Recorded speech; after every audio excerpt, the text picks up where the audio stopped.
আলাইকুম hello guys, কিভাবে আছেন? আশা করি সবাই ভালো আছেন। 30টা রমাদানের আজকে মিনি ব্লগে আপনাদের সবাই স্বাগতম।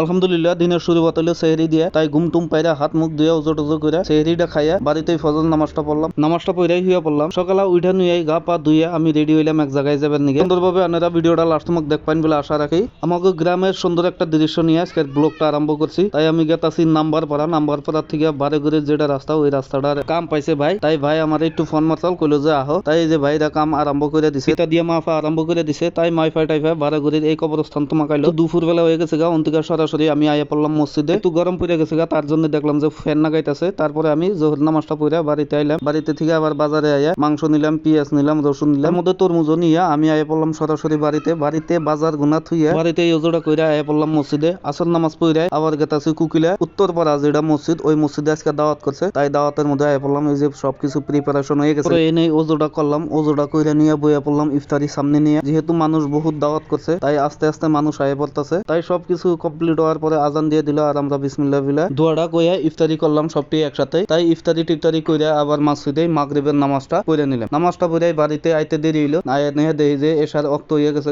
যাই নামাজটা নিয়ে মসজিদে আয়া এশার নামাজ পড়ে আজকের ব্লগটা শেষ করলাম। ভালো লাগলে লাইক কমেন্ট শেয়ার করবেন।